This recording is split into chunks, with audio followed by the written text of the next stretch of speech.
for coming out tonight. This is going to be a long road for the next 4 months. It's been a very long road for the past 4 or 6 months, but we're here today. And I would not be standing here today if it wasn't for many of you, especially one particular person, that's my wife. She's been extremely supportive of my vision, of my dream since we met 17 years ago, all the way in Alabama at Tuskegee University. And it's just amazing for me to reflect back to see where we are today. All those dreams we talked about at Tompkins Hall, the Union on Tuskegee's campus, for it to live out today. And, I'm truly grateful and humbled and blessed. So thank you so much, Marilyn.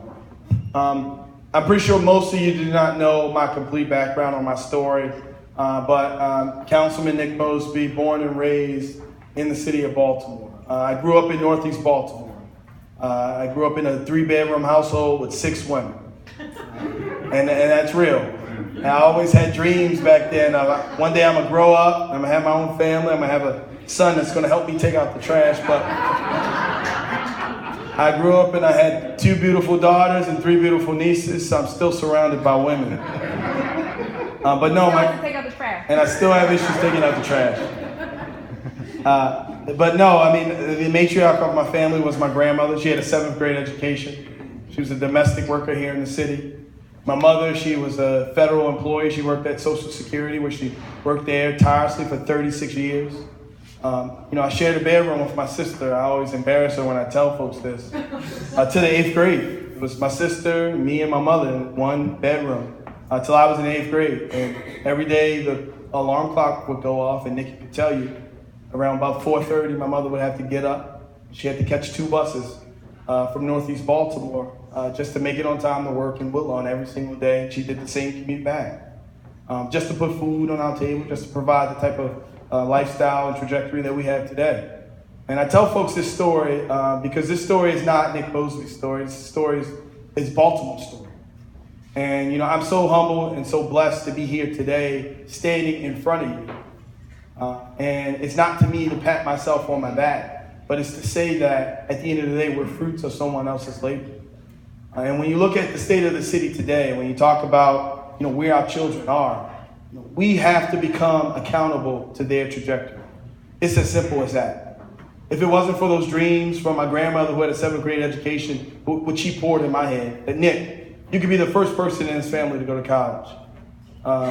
That wouldn't have taken me to Tuskegee University, giving me the ability of majoring in electrical engineering, giving me the ability to coming back to Baltimore, moving into West Baltimore in a vacant house that was vacant for almost 20 years, across the street from houses that were vacant, same lane, on the corner, another vacant house next to a building complex called Murder Mall, open air drug market in front of our house, illegal dumping in the back. I'll never forget when I brought my mother and Marilyn to the house. I said, "This is where I want to live." Marilyn said, "What's wrong with you?" And my mother said, "Boy, you didn't go to Tuskegee and major in electrical engineering to live here." But we did. We saw all the potential in that house. The house that was appraised at $22,000. But it was a house that the backyard was Druid Hill Park. It was a house that had close proximity to a light rail stop and a metro stop, to University of Baltimore, to MICA, to Coppin State, to Penn Station, to the Central Business District. Our community had every single characteristic and attribute of amazing, healthy community. Yet the city had turned its back on us, on my block, on my corner, on my particular house. And I tell all these stories from growing up and watching, 6 women work hard every single day. These weren't women that stayed at home. It was my younger cousin, my sister, my 2 aunts that worked in corrections, my grandmother who was a domestic worker, and my mother who worked for the federal government. They worked hard every single day to push me through Baltimore City public school system, to push me to Tuskegee. But I tell you all these stories because, again, these are the stories of Baltimore. And when we come out with how we're going to tackle Baltimore, I think more than ever now, we need someone that's going to transcend through Baltimore. I say this every single day. I say you can put Nick Mosby in any corporate boardroom. I'll be able to look at a problem. I'll be able to help execute on that solution. But I can do the same exact thing on any street corner, whether it's in East or West Baltimore. And we need that type of transformative leadership to really set our city in a new trajectory. So I'm excited. Yesterday we rolled out an amazing plan. We sat down with hundreds and hundreds of folks all across the city. Ben Smith right here in front of me is one of the young guys that were with me on a regular basis, helping to interview folks and talk to folks and help write up the plan. But I'm excited because it's a comprehensive plan. It's a plan that says basically, no matter how good your schools are, if you don't have jobs to provide for the children once they come out of school, what does that do? No matter if we have the jobs, if we don't have transportation to get to those jobs, how are we going to provide that opportunity for our folks? What is about going after violent crime if you're not addressing the roots of the systemic issues that are plaguing that violent crime? And I think now, more than ever, when we look at our city of Baltimore, when we look at the images that played out in May and April over and over and over again on national media, the only thing I did was validate what folks thought about our city through the lens of the wire. So now is more than ever, and we cannot waste this crisis. So I look out on this room, which is a melting pot of the city of Baltimore. Whether it's Ben, or whether it's John, or whether it's Matthew, or Susan, all the folks that I see in this room, or Ryan, or Byron, we are a melting pot of what the city will become. And now more than ever, it's about one Baltimore, and that's exactly what we're going to push. And if you had the opportunity to read the 15-point plan, we cover everything from public safety, to economic growth, to community development, to education. Just thinking about, at the end of the day, I don't care what type of organization you are. I don't care what type of corporation you are. You take care of your most precious asset and resource. And that, to the city of Baltimore today, that's our youth. So we talk about social impact bonding to ensure that every 4-year-old in the city of Baltimore goes to pre-K.